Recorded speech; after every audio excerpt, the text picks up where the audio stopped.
What's up, boys? I am here to break down UFC Fight Night, Bonfim versus Brown.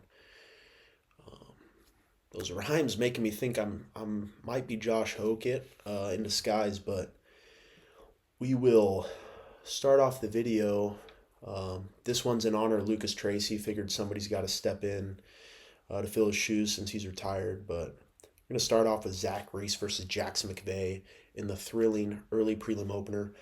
Zach Reese took this one on short notice and was honestly getting his ass beat in the first round by Jackson McVeigh. McVeigh was dominating in the clinch, doing a lot of damage.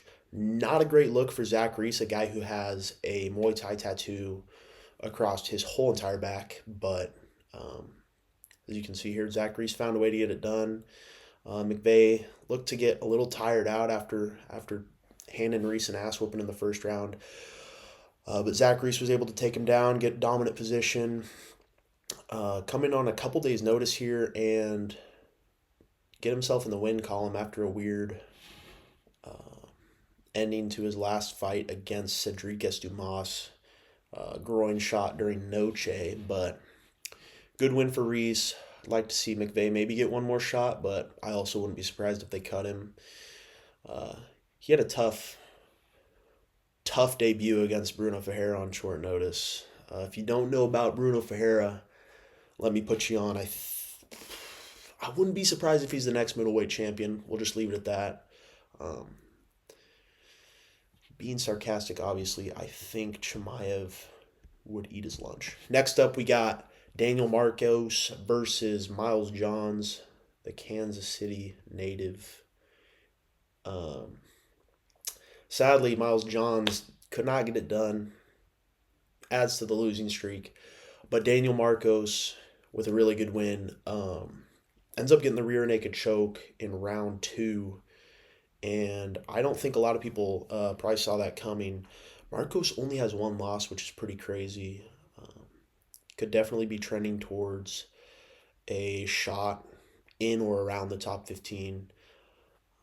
But showed he's got some different weapons in his game, and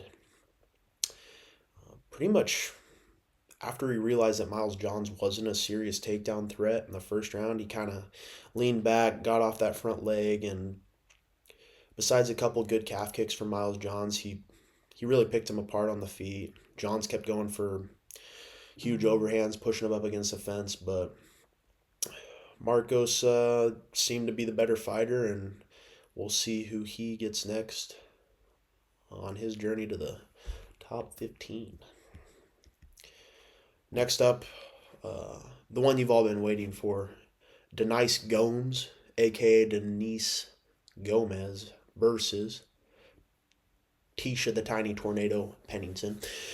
This one was, I'm sure it was a great fight. I was on Clash Royale personally during this fight.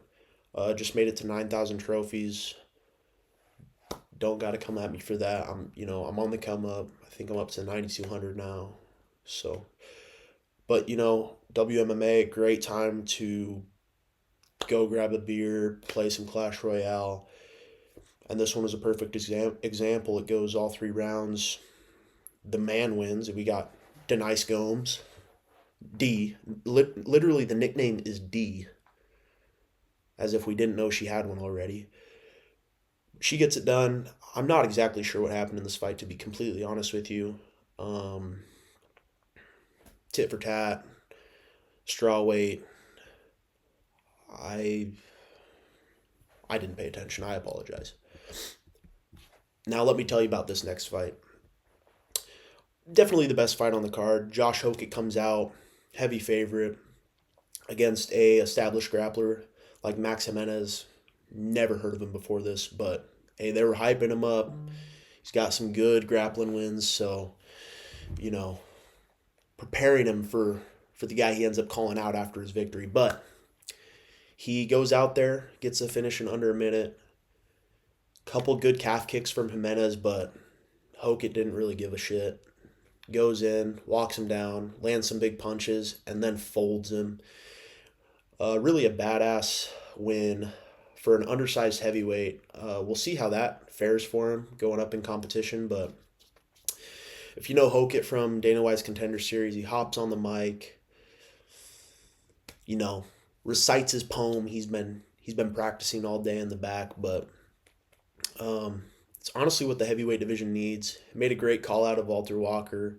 Says he's coming for all the Brazilians, which I thought was pretty cool. So we'll see if they give him Walter Walker. I think Walker should probably be looking up the rankings, but Walter Walker has made a pretty good habit of crushing cans. So hopefully he falls into the trap, thinks Josh Hokett's a can, and Hokett puts him out, goes on a run. But I also would not be surprised if he just gets heel hooked in 56 seconds by Walter Walker. So we'll see what's in store for Josh Hokett, but good fight, good mic time for him afterwards, and he is definitely going to be someone to look out for in the heavyweight division. And next up, we got another Clash Royale break. Jacqueline Cavalcanti versus Mayra Bueno Silva. I did look up a couple times during this one, and Mayra Bueno Silva's face was pretty jacked up. So I think damage, and then she probably landed more significant strikes. Cavalcanti got it done. Young fighter. Mayra Bueno Silva needs to seriously consider hanging it up. I mean, we've got a 10-1 fighter versus a 10-6-1 fighter. Yeah, might be time for Mayra to hang it up. But Cavalcanti, looking at the rankings, I don't know if she's going to sneak in with this win, but wouldn't mind seeing her versus Eileen Perez, some some tens in women's MMA standards, but absolutely just mid chicks going at it on a early prelim. Actually, let's keep them in the apex. I don't know. They're probably going to put Eileen Perez on a pay-per-view, though, so she can shake her ass. So we'll see how that goes. Next up, a pretty damn good fight between Raoni Barcelos and Ricky Simone. Barcelos is on a tear, man, and he looks good. I think it was a pretty clear 2-1, 2 rounds to 1 for Raoni Barcelos. Although I picked Ricky Simone, I have to admit.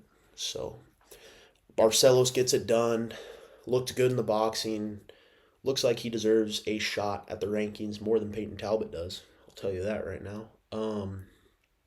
But, Frank Ocean's boyfriend means something, even in MMA. So we will see what they give Barcelos next. But a really good decision win for him. And, I'm seeing a small Glover Teixeira out of Barcelos. And I'm thinking if they give this guy a shot, he might make his run up the rankings, and I don't know. Bedtime MMA thinks he's a nightmare matchup for Merab, so we'll see what he can do in the rankings. Hopefully they let him loose, give him one last shot as a 38-year-old he is, but good win for Barcelos, and Simone's got to go back to the drawing board. Next up, we got Jamal Emmers versus Hyder Emil. To be honest, Hyder Emil seems to be falling apart. I watched the fight between Emil and William Gomez, although I watched it in the car, so I wasn't as locked in as I needed to be. But he looked great, and he's fallen off. Jose Delgado's good. Emmers is a quality opponent too, but it wasn't a good look for Hyder Emil. After round 2, I had to pinch myself because he was dry heaving on the stool. I was making sure I was seeing it right, but you could tell he was obviously out of it. And Emmers, I think, felt that and just took him down, threatened some arm triangles, and none of them were too serious. But at least he was getting active, unlike Hilton Almeida. I don't even want to talk about that. But Emmers was staying active, searching for finishes, gets the job done against Hyder Emil, and I think he'll probably float around the outside of the rankings, give another prospect a good fight, and we'll see if he can make anything out of this win. Next up was a A great performance from Christian Leroy Duncan. I think a lot of people thought Marco Tulio was a, uh, a prospect to look out for in the middleweight division, but he ends up getting upset here by Christian Leroy Duncan, uh, who I think spun the whole time. I um yeah, I the whole time I was watching, he was spinning in circles, ends up just back fist, back fist, back fist, lands one elbow, ends up finishing him with a spinning back fist. Pretty sick knockout, and love to see him on a UK card. If he's gonna keep getting knockouts like that, obviously put him on the main card, give him a ranked opponent. But he looked good. We'll see if that spinning shit will work at that next level of middleweights. Next up, we got the bum ass Bonfim brother, Ishmael Bonfim, who came in, missed weight by I think 5 pounds, and Chris Padilla did not have that problem.